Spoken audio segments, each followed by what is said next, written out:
प्रथम वर्ष संस्कृत के विद्यार्थियों के प्रश्न पत्र प्रथम के अंतर्गत हम महाकवि भास्कृत स्वप्न वासवदत्तम नाटक के पंचम अंक का अध्ययन कर रहे हैं।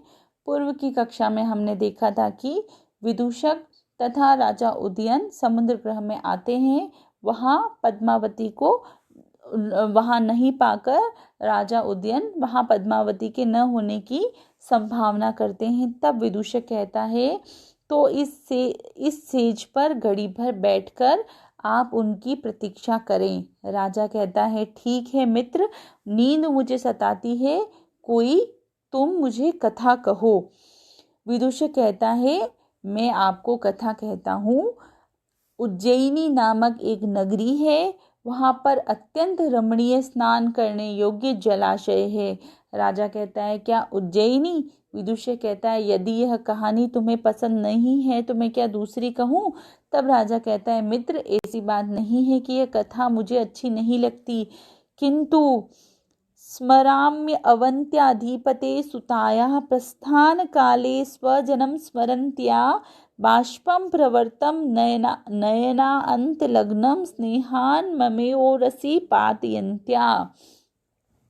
प्रस्थान काले स्वजनम स्नेहात, उज्जैनी से चलने के समय स्वजनम अपने स्वजनों का स्नेहाद स्नेह के कारण स्मरण करती, प्रवर्तम नयनांत लग्नम स्नेह के कारण निकले हुए और आंखों के कोने में रुके हुए, वाष्पम आंसुओं को, मम एव ऊरसी पातयन्ता मेरी छाती पर गिराती हुई, अवंत्या अधिपते सुतायाः स्मरामि अवंती कुमारी वासवदत्ता की मुझे याद आ रही है।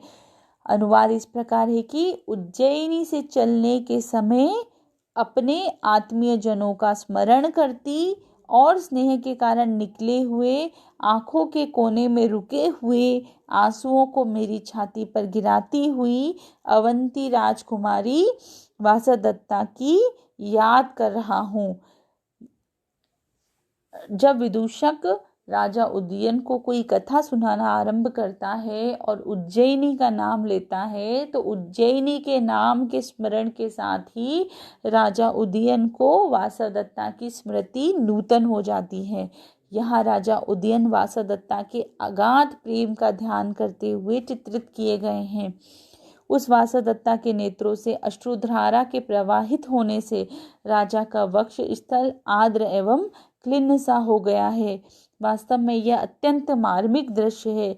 यह केवल मात्र कल्पना की गहराई पर ही आंकने की वस्तु है।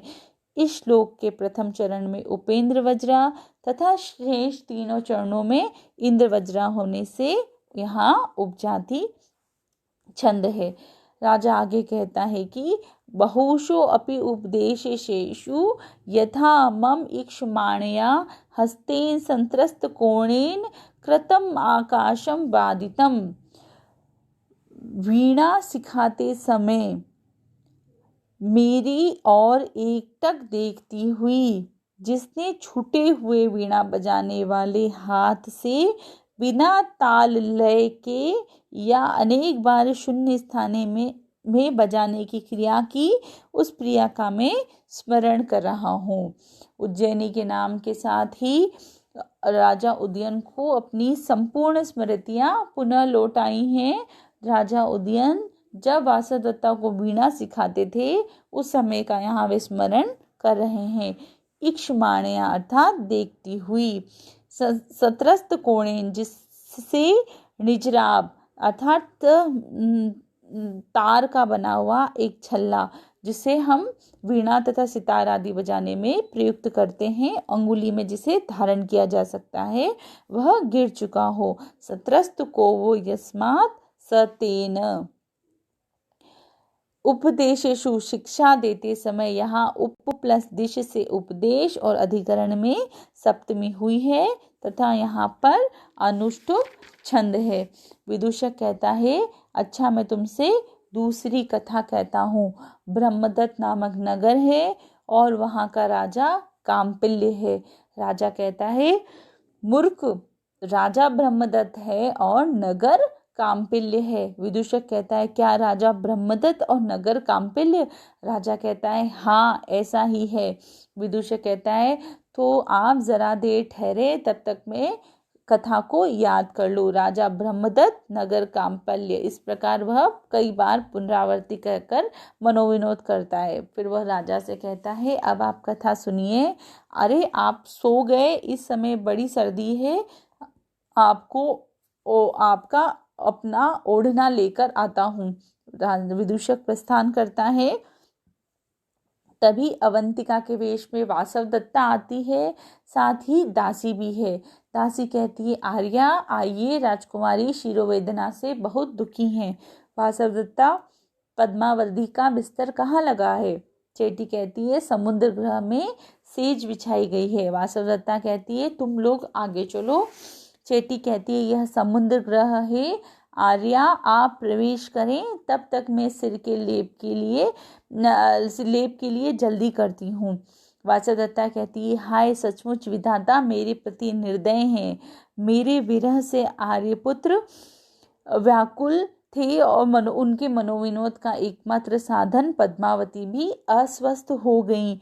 वासवदत्ता भीतर प्रवेश करती है। दासियों की असाधारणता, जिन्होंने अस्वस्थ पद्मावती को दीपक के सहारे छोड़ दिया। यह पद्मावती सोई है, मैं उसके समीप बैठती हूँ, अथवा दूसरा आसन स्वीकार करने से स्नेह में कमी मालूम होती है, इसलिए मैं इसी सेज पर बैठ जाती हूँ। ऐसा कहकर वासवदत्ता उसी सेज पर जहाँ वह पद्मावती को समझ रही है किंतु वहां पर राजा उदयन सोए हैं, वहीं बैठ जाती है।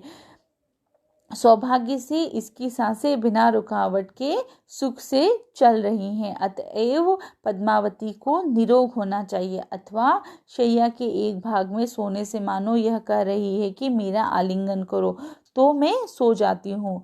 वासवदत्ता उदयन के समीप सोने का अभिनय करती है। उसे लगता है कि वहाँ पद्मावती सोई है।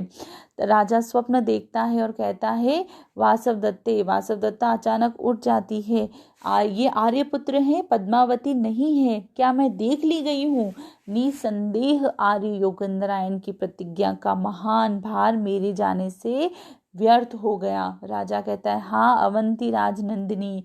वासवदत्ता कहती है सौभाग्य से आर्यपुत्र सपने में बोल रहे हैं, यहाँ कोई नहीं है, अतएव क्षण भर बैठकर मैं अपनी आंखों को आनंदित करूं। राजा कहता है हाँ प्रिय प्रिय शिष्य मुझे उत्तर दो। पद्मावती कहती है उत्तर देती हूँ स्वामी। राजा कहता है क्या तुम कुपित हो गई? वासवदत्ता कहती है नहीं मैं दुखी हूँ। राजा कहता है यदि रुष्ट नहीं हो तो श्रृंगार क्यों नहीं किया? वासवदत्ता कहती है मैं दुखी हूँ, इससे बढ़कर और क्या कारण हो सकता है? राजा कहता है क्या विरचिका की याद कर रही हो? वासवदत्ता कहती है हटो, यहाँ भी विरचिका? राजा कहता है तो विरचिका के लिए तुम्हें मनाता हूँ। दोनों हाथ फैलाकर राजा वासवदत्ता से अनुनय करता है। वासवदत्ता देर तक कह मैं यहाँ ठहर गई, कोई मुझे देख लेगा, अतः अब मैं यहाँ से जाती हूँ।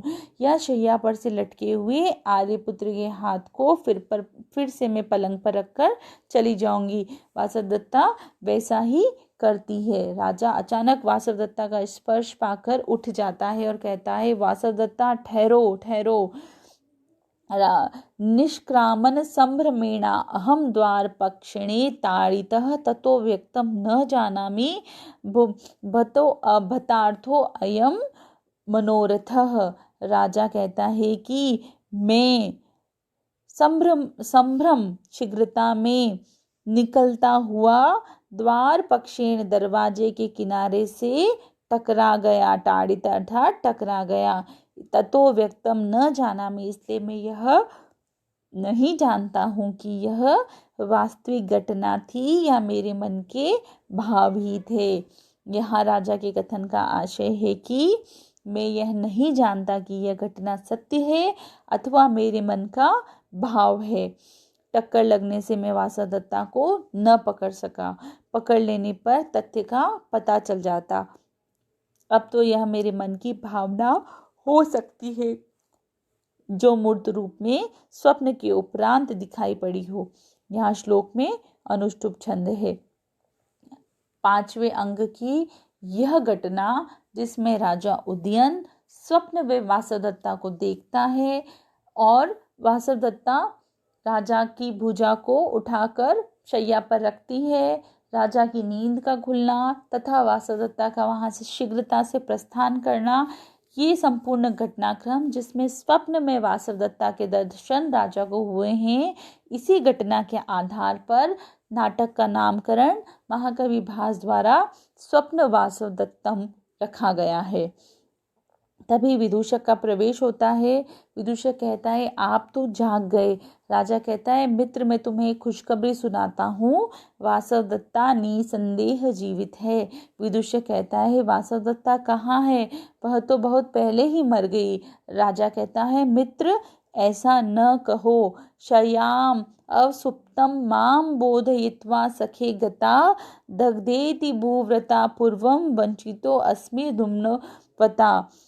वह कहता है सखे अर्थात मित्र, शय्याम पलंग पर, अवसुप्तम सोए हुए, माम मुझे, बोधयित्वा जगाकर वासवदत्ता गता चली गई, पूर्वम पहले वासवदत्ता, दग्ध इति जल गई ऐसा, ब्रुवता कहने वाले, रुम्णवता रुम्णवान ने, वंचितो अस्मि मुझे धोखा दिया है।